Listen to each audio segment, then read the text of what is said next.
स्नेहा का सपना था कि उसे कोई बहुत ज्यादा समझदार और स्मार्ट पढ़ा लिखा लड़का मिले, लेकिन कहते हैं ना, जो भाग्य में होता है होता वही है।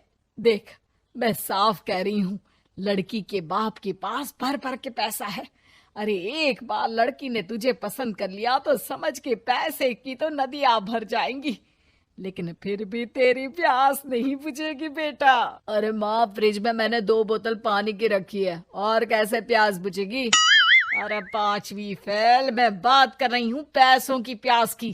तू गवाह नहीं समझेगा इस बात को। बस तुझसे लोगों की नौकरी करवा लो।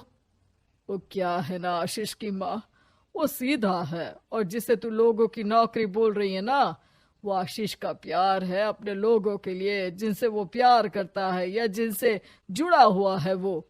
अरे जमाना नहीं रहा वो। अरे आज की डेट में तो ना बेटा माँ का है, ना ही पति पत्नी का। कैसी बात कर रही है माँ? चाहे दुनिया यहाँ की वहाँ क्यों ना हो जाए, मैं आपके बिना नहीं रह सकता, ना ही मैं आपको कभी धोखा दे सकता हूँ। अरे हाँ, ठीक है ठीक है।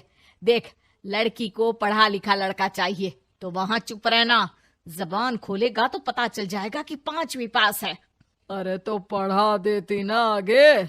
माना सौतेली माँ हो, लेकिन दहेज की लालच तो अपने बेटे जैसी ही रख रही हो। पापा ऐसा मत बोलिए ना माँ को, वो मेरी माँ है, मैं उनसे बहुत प्यार करता हूँ। अच्छा अच्छा बेटा, कुछ नहीं कहता, बस तैयार हो जा, चलते हैं और देखते हैं कि कौन है लड़की और क्या चाहती है।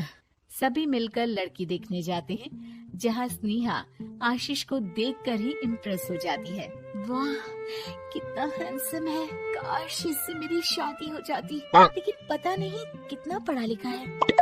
स्नेहा, लड़का बहुत अच्छा है, बेचारी की माँ दूसरी है, लेकिन देख रही है ना, हीरा भी इतना चमकीला नहीं होगा जितना कि ये। स्नेहा को समझ नहीं आता कि वो क्या करे। वो आशीष से मिलती है, उसकी सादगी, उसकी बातें उसे भा जाती है। मैंने नहीं सोचा था कि इतना पढ़ा लिखा लड़का मुझे मिलेगा। मैं शादी करने के लिए तैयार हूँ। और फिर स्नेहा और आशीष की शादी हो जाती है। शादी के बाद सासू माँ कहती है, अरे बेटा, वो तेरे जेवर मुझे दे दे, मैं संभाल कर रख दूंगी। स्नेहा, जो कि खुद भी एक समझदार लड़की थी, नहीं नहीं, मैं अपने जेवर नहीं दूंगी। उसके लिए तो मैंने पहले ही लॉकर खुलवा लिया था माँ जी। ये मेरी कुछ आर्टिफिशियल ज्वेलरी है, इसे रख लीजिए। वैसे मेरी अलमारी में जगह नहीं है ना। सास बेचारी नई नई बहू से क्या उलझती। सुनिए जी, मैंने आपके लिए खाना और नाश्ता बना दिया है। ऑफिस कब जाना है? कौन से ऑफिस में? मैं तो घर का सारा काम करता हूँ। हाँ, क्या बात कर रहे हैं? इतना पढ़ लिख कर आप घर का काम क्यों करते हैं? कितना पढ़ लिख कर? मैंने तो सिर्फ 5वीं तक पढ़ाई की है। तभी वहाँ सास आ जाती है। अरे 5वीं तक भी पढ़ लिया तो समझो मेरी कृपा से, वरना तो जो इसके लक्षण थे ना, क्या बताना। अच्छा आशीष, जरा बाहर जा और भाग कर टूथपेस्ट लेकर आ।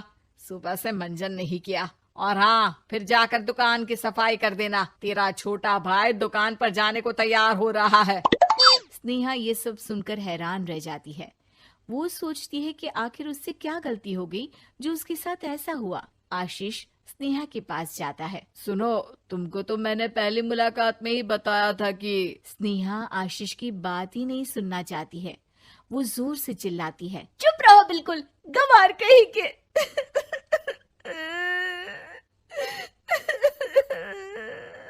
कितना बड़ा धोखा हो गया मेरे साथ। अब मैं इस घर में नहीं रह सकती। प्लीज ऐसी बात मत करो, मेरी पत्नी हो तुम, जैसे बोलोगी मैं वैसा करूंगा। मैं कोशिश करूंगा बाहर जाकर कोई काम ढूंढ लूं, पर प्लीज मत जाओ। चुप रहो गंवार कहीं के, मैं तुम्हारे जैसी की बीवी हो ही नहीं सकती। आशीष स्नेहा को लाख समझाने की कोशिश करता है, लेकिन वो अपने मायके चली जाती है। माँ चलिए ना, स्नेहा को मना कर लेकर आते हैं। अरे जाओ, बनाने जाए मेरी जूती। इतना घमंड, जैसे कलेक्टर हो कहीं की महारानी। अरे मैं तो तुझे कहूंगी कि तू भी भूल जा, हमने नहीं भगाया, खुद ही तो गई है। माँ वो बीवी है मेरी, मैं प्यार करता हूँ उससे, मैं जा रहा हूँ उसे लेने। वहीं स्नेहा के घर पर, माँ वो तो कुछ काम ही नहीं करता, घर का नौकर है, 5वीं पास। मैं नहीं रह सकती ऐसे आदमी के साथ माँ।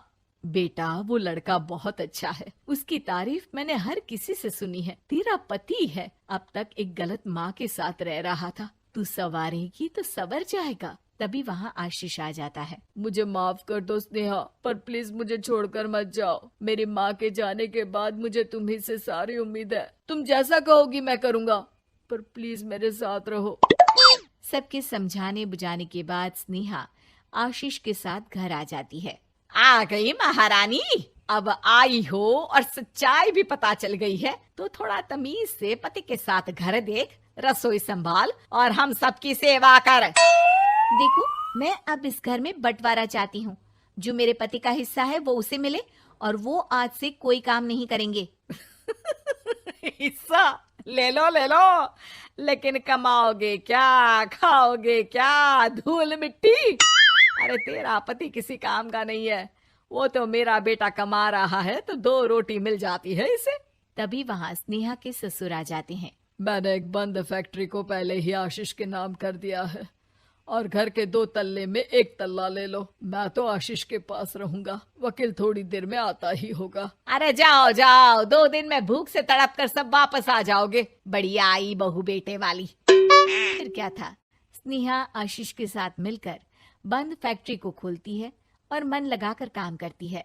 दोनों की मेहनत रंग लाती है और आशीष अपनी मेहनत से एक सफल बिजनेसमैन बन जाता है। लेकिन एक दिन, अरे बहू बेटा आशीष, मुझे माफ कर दो, मैं भी अब तुम लोगों के साथ रहना चाहती हूँ। इस कमबख्त ने तो दुकान का बेड़ा गर्क कर दिया। वो तो आशीष था जो सारा दुकान का काम संभालता था। बेटा हमारे पास तो अब खाने को भी नहीं बचा। माँ जी, इसे कर्म के फल कहते हैं। खैर, खाना है तो आपको और आपके बेटे को काम करना पड़ेगा, समझी? हे भगवान, अब ये दिन आ गए हैं कि बहू के साथ रहने के लिए मुझे काम करना पड़ेगा। बेटा आशीष, तू ही समझाना अपनी बीवी को। पता है ना मैंने तुझे कितने प्यार से पाला है। हाँ माँ, वो तो ऐसे ही बोल रही है आपको। अरे घर में कामकाज के लिए बहुत सारे नौकर चाकर है, आप आराम से रहिए माँ। स्नेहा आशीष का अच्छा और सरल सच्चा व्यवहार देखकर मन ही मन सोचती है, मेरा पति गवार ही सही, लेकिन दुनिया का सबसे अच्छा इंसान है।